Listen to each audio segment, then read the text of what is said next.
Everyone always wants the get rich quick scheme, how to do this fast, how to lose fat, how to build muscles fat, this, that, whatever, how to, whatever, fast, as long as it's fast.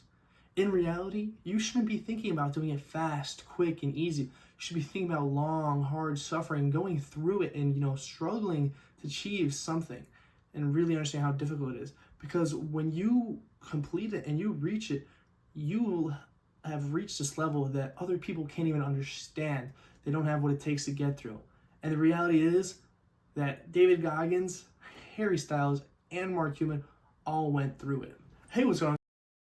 More Life Launchpad, your go-to channel for practical advice and guidance to launch your dreams into reality.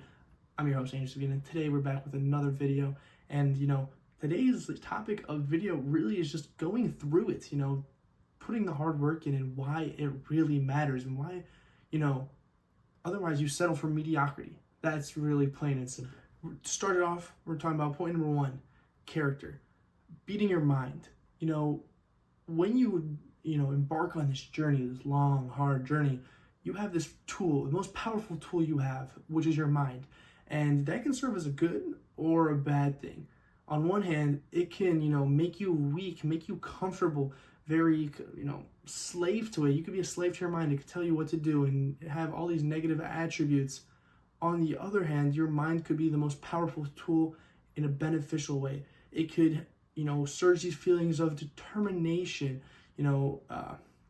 eagerness, and even an ambition. Like any other muscle in your body, it is really essential to work it out so that it works for the better rather than for hurting you and haunting you in your journey. If you're still watching this video, this leads me to my next, point, discovering your strengths.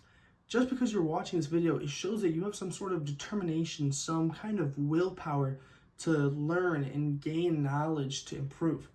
Understanding areas that, you excel in, areas that you might be better in, at the end will help you, continue and follow this work. And, if you don't know what you might be strong in, I've got a solution for you. Self-reflection. One of the best ways to understand what areas you excel in, what are your strengths and what are your weaknesses, is you. Nobody knows you better than you. So you have to take some self-reflection, looking deep inside. Keeping a journal is healthy, a great way to notice things. But, you have to take a look inside and understand what you are specifically good at and what things you aren't, the best at. Another thing that you could use are like external sources of figuring out, your strengths and your weaknesses.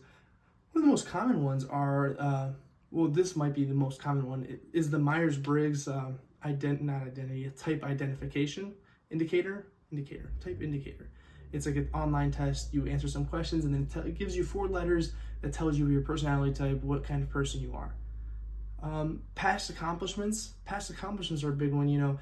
In school, were you a math student, a science student, history? Usually there was the math science and then there was the English history student. So, noticing what your strengths were in school, looking at the past, your passions, and, you could also experiment things. You could try things. If you do good, you realize that those are some possibly your strengths.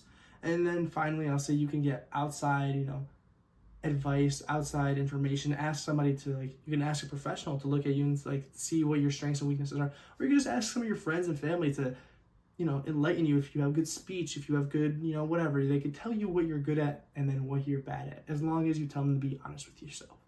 The final step in developing your character and, establishing this strong foundation for your, success in your journey is, creating a new identity. And in order to create an identity, you don't just go out there and say, yeah, I'm an entrepreneur without any sort of business experience. You've never done any business experience out there. You go out there, you start businesses, you make them. You don't say you're a runner if you've never even touched a pair of running shoes. Once you've ran a couple of marathons, you could start saying you're a runner and people have to believe you because you have concrete evidence proving that, you stuck to your word and you actually own up to it and you do it. And after this, once there's this concrete evidence, your mind realizes that you are changing identities and you don't even have to do it. It just comes naturally. I remember when I wanted to start working out and lifting, I would go lifting, but was I in a gym bro yet? No, I just started. But now, after years of going consistently, I could probably say that I lift. Like, do you lift, bro? You lift, bro? I lift. I lift.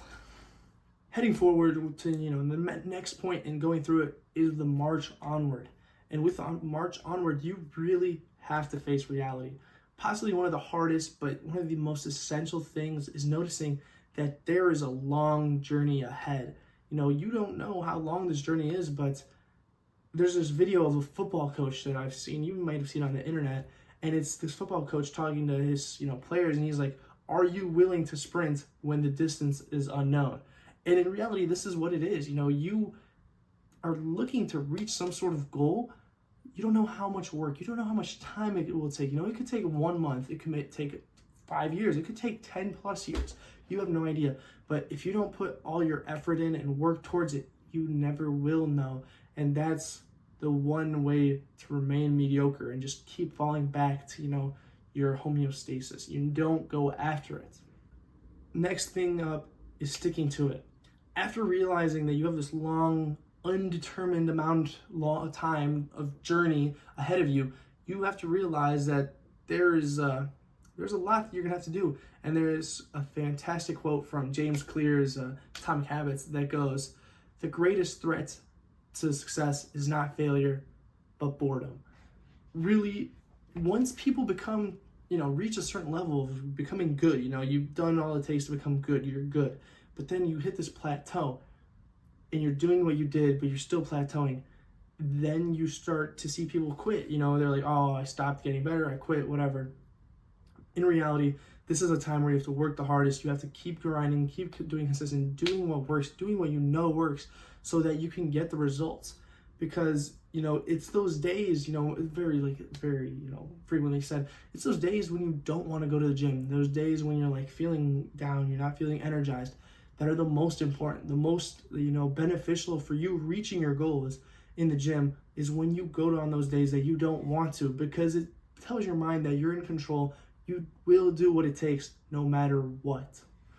Once you have the system in place, you might have a schedule, you might have, different things, time blocking, you might have a calendar, knowing what you do, what you have to do on a daily basis, in your mind, you're gonna have these habits set up. The next step is becoming adaptable. Life is full of uncertainty and it can throw curveballs at you at any time. And, you have to be able to adapt and, react to your environment change so that you can do the best you can. Life happens and you might have to switch things out. And that's just a trait that you have to develop. You can prepare for, but you can never prepare for what could actually be coming your way. And that's something you have to learn how to work around so that you can make sure that you get everything that's, necessary done in that set, the set 24 hours that everybody has. You have the same amount of time. Sometimes you have to shift it around, do things different times, wake up earlier, go to sleep later. You might have to move things. That's just part of being adaptable and part of the journey. The finish line, you've crossed it. Everything's done. You have the trophy. Your goals have been completed, and that is the trophy. First thing that comes is a sense of accomplishment.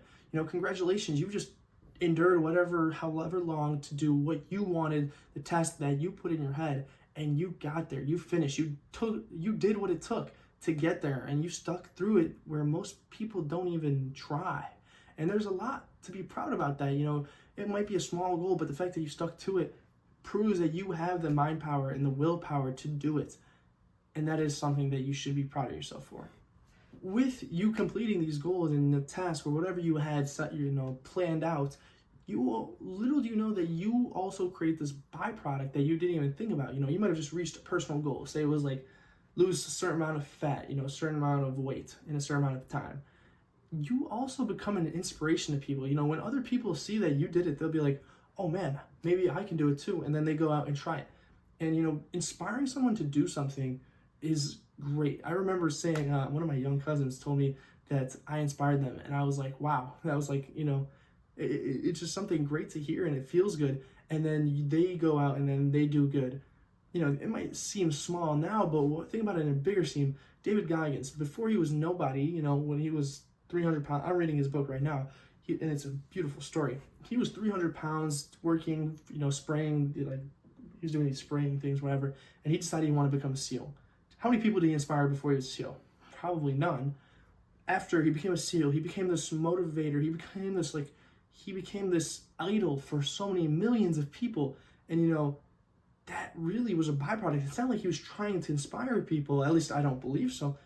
But doing what he wanted and reaching his goals, it inspired millions to go and try and be their best self. And that is something, that anyone should be proud of.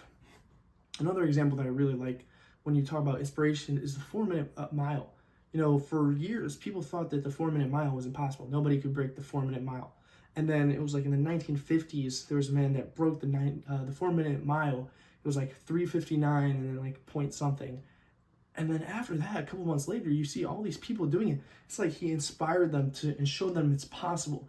And then they did it. And then everyone could do it. And it wasn't this big secret.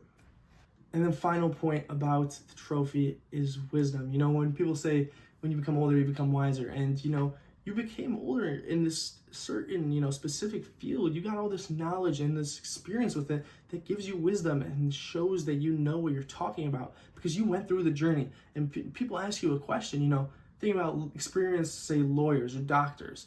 When people ask them questions, they know answers because they've seen things, they've done things, they know what they're talking about. It's that wisdom, that knowledge and experience that they have, and it gives them credibility for that. So, when you had to reach your goal, you had to, figure out new skills and figure out how to adapt and, conquer different obstacles. And now it gives you that knowledge for the future.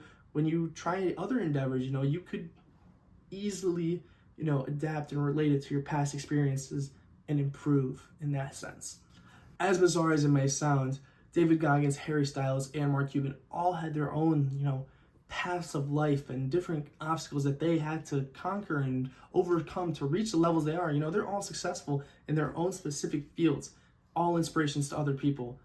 And in the end, they went through what it took. Thank you guys so much for watching Life Launchpad. I'm your host, Andrew Savina. Don't forget, the power to transform your lives lies within you. Don't stop learning, don't stop growing, and don't stop launching towards your dreams. This is Life Launchpad. Hope you guys have a great day. Peace.